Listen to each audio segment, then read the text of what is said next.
એને આમ જોવું જ પડે. હા એટલે આવે મજા. હા એટલે છોકરા મેં કીધું હશે પેલા મને કે નાના હશે એટલે મને કે ભણીએ છીએ હો. અને માય ભાઈ તમે કેટલું ભણ્યા એ અમને ખબર છે. આ તો તમારા પ્રોગ્રામ મજા આવે એટલે આવીએ, બાકી કાંઈ તમે એમ ન માનતા કે તમે કાંઈ ગણ્યાનીના ઠૂઠ થઈ ગયા છો. અને પાછા આપણને કે ભણજો ભણીએ જ છીએ. અને મને કે તમે કેટલું ભણ્યા અમને ખબર છે અને બહુ હોશિયાર હો તો માયા ભાઈ હું પ્રશ્ન પૂછવાનો જવાબ આપો. મારા દીકરા ગગલાવી નાખ્યો મને એમ ચૂક ધરતી ફાટે માગ દે તો હું હમાઈ જાઉં હવે. અને એ બાને કલાકારો તો અહીં આવીને ડાયરા કરે. પછી મેં કીધું ભાઈ મને કે ના ના ભાઈ ભાઈ નહીં, પૂછો ને જવાબ આપો. મેં કીધું ભાઈ આવડશે તો દે. મને કે તો હું ગામો ગામ પડીકા છોડો. મેં કીધું ભાઈ હું કામ. અને એ બાળક આગળ હું છે રાખો છો છે કે હું કે ભાઈ મને કે ના ના સાંભળજો માય ભાઈ, જો તમે જવાબ આપી ગયો પ્રશ્ન પૂછો એનો 2 પ્રશ્નો પૂછવા, 2 એક નહીં 2 માંથી એક નો જવાબ આપી ગયો તો મર્દના દીકરા કહો. 2 ના જવાબ ન જો તો હાલે, 1 નો જવાબ આપી ગયો. મેં કીધું ભાઈ હું કામ. મને કે નહીં મર્દના દીકરાથી મને કે હું રાખ્યા થવા મળે નહીં. કારણ કે રામકૃષ્ણ પરમહંસનું મને વાક્ય યાદ આવ્યું હતું કે ઘોડિયામાં સૂતેલા બાળકને નાનું ન સમજતા દુનિયાની મહાન હસ્તી હોતી છે. અને આ બાળક નવી બુદ્ધિ લઈને આવ્યા સાહેબ. મોબાઈલ ખરીદીએ આપણે મેળવીએ ઈ દે, આપણે નથી મેળવતા આવડતું.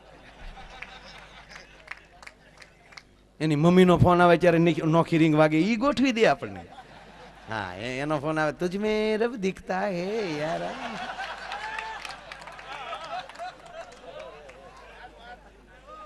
ગીતો અત્યારે બહુ સારા આવ્યા બધા, બહુ સારું ગાય. અમુક ગીત તો હાવ એવા આવ્યા. હમણાં તો એક ગીત એવું મેં સાંભળ્યું, મેં કેસા હું. તાર બાપાને ખબર તું કેવો. હવે કોઈ ગીત કેવાય. મેં કીધું પૂછ ભાઈ. મને કે નહીં જવાબ આપી ગયો તો મારા બાપા તમને 500 રૂપિયા આપે. જવાબ આપી ગયો તો મારા બાપા તમને 500 આપે. માયા ભાઈ તમારાથી જવાબ ન દઈએ કાંઈ તો 500 રૂપિયા તમારે મને આપવાના. ખોટમાં બાપને નફામાં પહોંચે એટલું તો ઉગતા વેત તૈયારી ડોહી.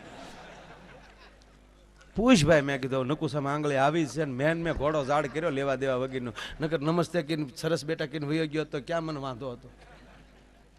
કીર્તિદાને 2 વાર કીધું કે જાને થા ડાયો, અમે એટલે તારા ડોહા બહુ ન ગમે જતા. છોકરે પૂછ્યું, છોકરે એવું પૂછ્યું. કેવું પૂછ્યું કહું. મને કે આ કાગળ ફાટેનો અવાજ આવે છે ને, મને કે કઈ વસ્તુ એવી કે ફાટે તો અવાજ ન આવે.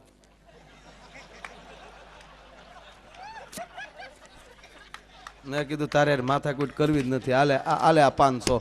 મને કહે તો નથી આવડતા એના કે કહેવાના બીજા ગયો. કે આલે બીજા 1000માં મને હોરી ગયો.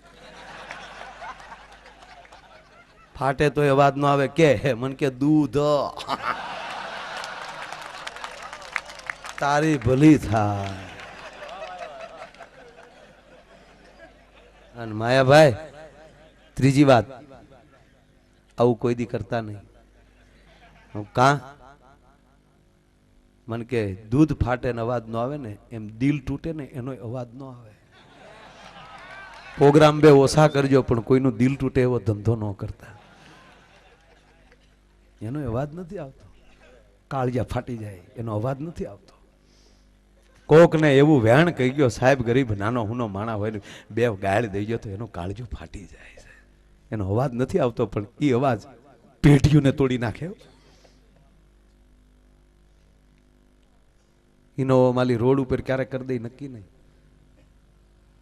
તમારું રોડે જતા હોય ફાટક બંધ હોય, સિગ્નલ બંધ હોય અને કોઈ ભિખારીનો દીકરો આવે ને ત્યારે મહેરબાની કરીને તમારી ગાડીનો કાચ ન સડાવી દેતા. નહીતર તમે જ્યારે મંદિરે જાઓ તેથી પૂંજારી પડદા બંધ કરી દે કે તારી ગાડી પાસે તારા આંગણે એક ભિખારી આવ્યો તે પડદો બંધ કર્યો. તું ક્યાં દાતારનો દીકરો છો? તું અહીંયા ભીખ માંગવા માટે આવ્યો છો. મારો ભગવાને તારા માટે કાચ ન સડાવે સાહેબ, ખુલ્લો રાખે. બંધ કરી દે.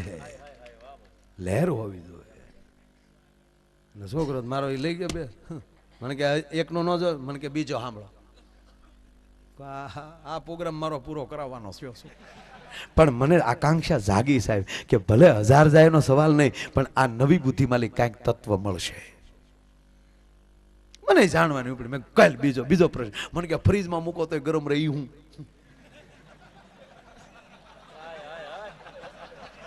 એ ભાઈ મેં કીધું હાલે હજી થોડાક પ્રશ્નો હોય તો કે ભલે એક જવાબના 5,000 દેવા પડે, પણ તારી હારે તો લહેર આવે. મને કે એમ થોડા અમે વારા ઘડે કામમાં આવીએ, એ તો તમારે વારા ઘરે આવીને ચા પીવી પડે ને પછી ખબર પડે. ઘરે લઈ ગયો 1000 એને આપ્યા કાલે.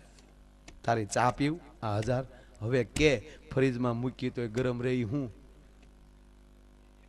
મને કે ગરમ મસાલો.